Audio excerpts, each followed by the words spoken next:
আসসালামু আলাইকুম, কেমন আছেন সকলে? আশা করছি সকলে ভালো আছেন। তো সকলকে ওয়েলকাম করছি নতুন আরেকটা ভিডিও দেখার জন্য।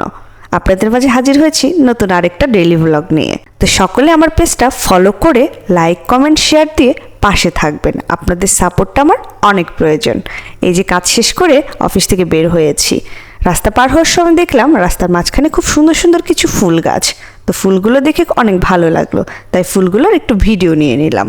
তারপরে গিয়েছিলাম বাজারে একটা দোকানে, কিছু থ্রি পিস নেওয়ার ইচ্ছে ছিল, কিন্তু যাবার পর সেখানে খুব একটা ভালো থ্রি পিস নেই, মানে আমার পছন্দ হয়নি, তাই আর থ্রি পিস কেনা হয়নি।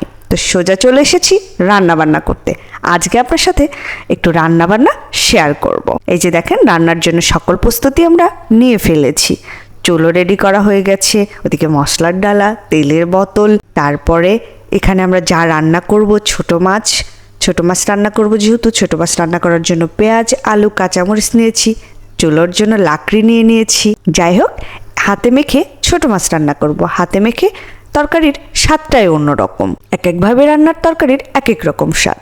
ছোট মাছটা যখন হাতে মেখে রান্না করা হয় তার স্বাদটা অপূর্ব। এই তো এখন আমরা সব কিছু মশলাপাতি দিয়ে দিলাম। এখন সুন্দর করে হাত দিয়ে এটা মাখিয়ে নিব।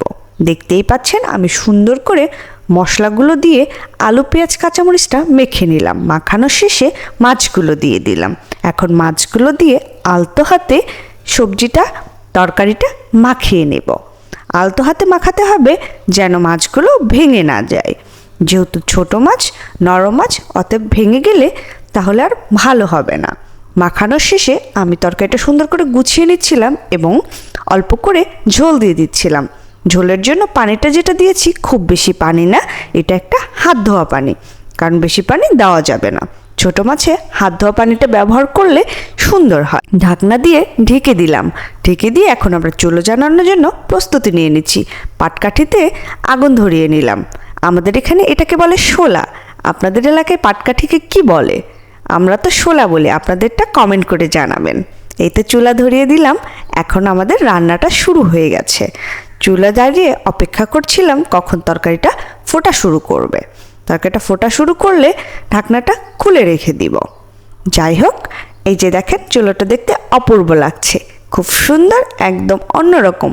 গ্রামীণ রান্নার পরিবেশের সাথে আসলে অন্যরকম কোনো কিছুর সাথেই কেন জানি মেলে না।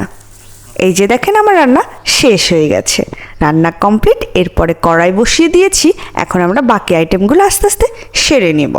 তো কড়াইটা যখন গরম হয়ে এসছে তার ভিতর রান্নার তেল দিয়ে দিলাম। রান্নার তেল দিয়ে দেওয়ার পর আমরা সেখানে বড়া করব। এই জন্য ডাল বড়া করব। ডাল বড়াগুলো আস্তে আস্তে শেপ করে করে গরম কড়াই তেলের উপর দিয়ে দিচ্ছিলাম। তো আমার শেপগুলো সমান হচ্ছিল না, কোনোটা ছোট, কোনোটা বড়, কোনোটা বাঁকা, কোনোটা তেড়া। যাই হোক, আস্তে আস্তেই পারফেক্ট হবে। আমি তো এতটা এক্সপার্ট নই, তার জন্য বিভিন্নটা বিভিন্ন রকম হচ্ছে। আপনারা একটু এভাবেই দেখে নেবেন। এই যে দেখেন, আমি যখন বড়াগুলো দিয়েছিলাম তখন তেলটা এতটা গরম হয়েছিল না, হালকা করে গরম হয়েছিল। তো তারপরে দিয়ে দিয়েছিলাম যে গরম তো হয়েছে।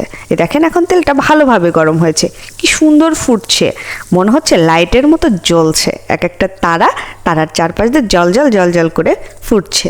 যাই হোক, এক পাশটা হয়ে গেলে আরেক পাশটা আমি সুন্দর করে উল্টিয়ে পাল্টিয়ে নিয়ে বড়াগুলো যখন হয়ে গেল আমি আস্তে আস্তে বড়াগুলো উঠিয়ে নিচ্ছি। ওঠানোর শেষে এখন আমরা ভাজি করব মাছ। মাছগুলো আগে থেকে ম্যারিনেট করে রাখা হয়েছে। তো গরম তেলের ভিতর মাছগুলো একে একে দিয়ে দিচ্ছি। মাছগুলো দিয়ে অপেক্ষা করছি কখন মাছগুলো ভাজা হয়ে যাবে। মাছগুলো এক পাশটা হয়ে গেলে তখন অন্য পাশটা উল্টাতে হবে। এই জন্য অপেক্ষা করছিলাম কখন এক পাশটা হয়ে যায়। অপেক্ষা করতে করতে দেখে ফেললাম মাছটা এক পাশটা হয়ে গেছে, এজন্য উল্টিয়ে নিলাম। যাই হোক, এভাবেই রান্নাবান্না কমপ্লিট। এখন সোজা এসেছি খেতে। আজকে আমাদের আইটেমে ছিল ডালের বড়া, ছোট মাছ, ভাত, মাছ ভাজা, ডাল, আলু ভাজা। রাতের খাবার একদম পারফেক্ট, জমে ক্ষীর। এখন আমরা এগুলো আস্তে আস্তে প্লেটে সাজিয়ে নিচ্ছি, তারপরে খাওয়া দাওয়া শুরু হবে। আস্তে আস্তে প্লেটে সব কিছু দিয়ে সুন্দর করে প্লেটটা সাজিয়ে আমরা এখন খাবো। যাই হোক, ধৈর্য সহকারে এতক্ষণ আমার ভিডিও দেখার জন্য সকলকে ধন্যবাদ। আবারও বলছি, আপনাদের সাপোর্ট আমার প্রয়োজন। আপনারা সকলে আমার পেজটা ফলো করবেন এবং লাইক, কমেন্ট, শেয়ার করে পাশে থাকবেন। এবং অপেক্ষা করুন পরবর্তী ভিডিওর। আবারও হাজির হব নতুন ভিডিও নিয়ে। আজ এই পর্যন্তই।